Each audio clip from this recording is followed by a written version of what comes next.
don't be afraid to be vulnerable.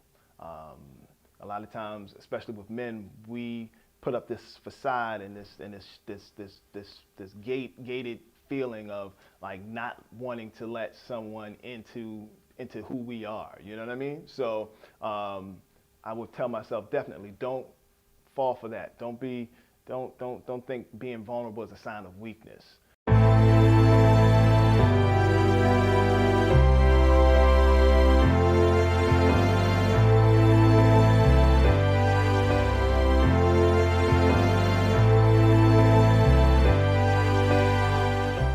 Ironically, it was during the time after I graduated from college, and I came back onto the campus to do some work as I was transitioning from being a college student to being a radio personality in the area. And we kind of met organically that way. Kind of saw each other throughout the years on campus, but never really had any sort of like conversation per se. But it wasn't until after I left and came back onto campus that things kind of fell into place that way. I enjoyed just her, man, her authenticity, her willingness to be patient with me and allow me to more or less understand the benefits and the ups and the downs of being in a relationship, and the fact that she taught me a lot, you know what I mean? Because I think a lot of times when we get into these relationships as men, we always want to feel like we know it all and that we're going to be in control of everything, and not necessarily 9 times out of 10 that's not true, you know what I mean? So it's like I was just enamored with the fact that she was a teacher, and not only just a teacher, but she was like I said, she was patient with me, and she allowed me to come along at my pace. And to be honest with you, it's probably the most fruitful and beneficial relationship that I've ever had. What went wrong? Well, I mean, you're looking at him. I was the end all be all of the issues, I think for the most part it was just the fact that I was young and not understanding the benefits and the values of being in love. And a lot of times we always say you don't realize that you're in love until the situation is over with, and that's how it was for me. I was so focused on all these other things related to my career, and I kind of just wanted to put everything on the back burner, and unfortunately, I was the reason for the relationship to end. Well, what happened was actually I had just got my first full-time radio gig, so I had moved and I was living in a different state, and we tried to do the long distance thing. But in my mind, being young at that time, 20-something years old, I'm thinking, okay, here I am, my first full-time radio job, my first apartment, my first time being away.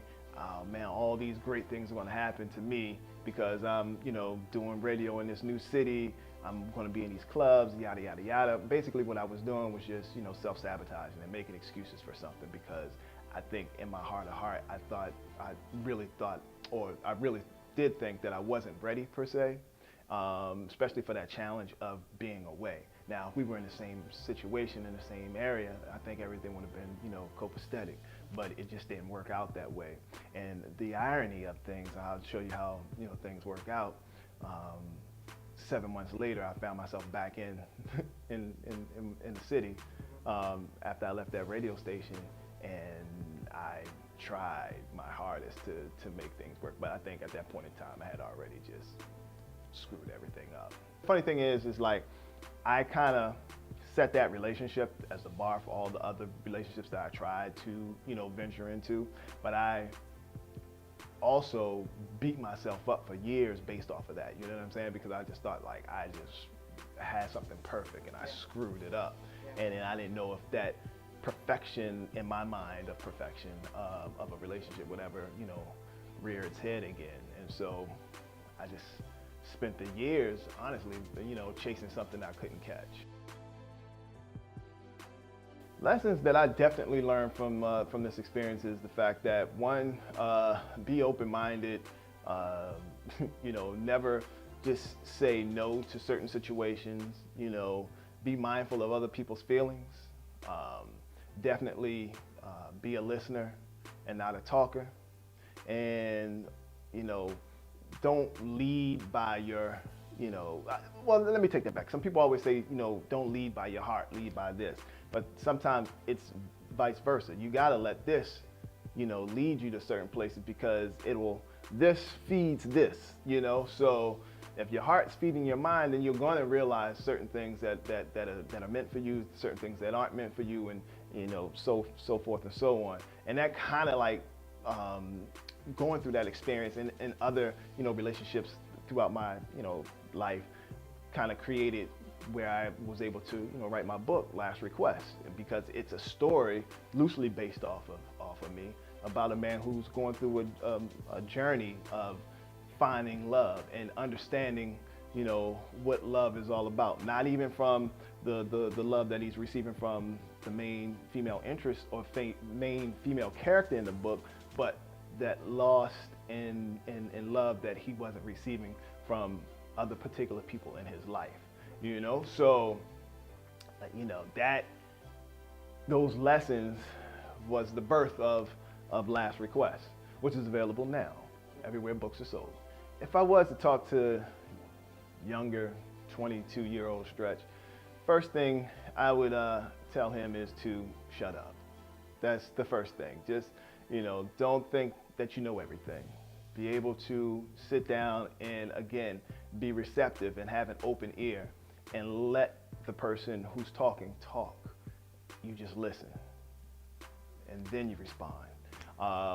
I think I would tell my younger self too is, don't be afraid to be vulnerable. A lot of times, especially with men, we put up this facade and this gated feeling of like not wanting to let someone into who we are. You know what I mean? So I would tell myself, definitely don't fall for that. Don't think being vulnerable is a sign of weakness. Another thing I would say to myself is definitely just be you.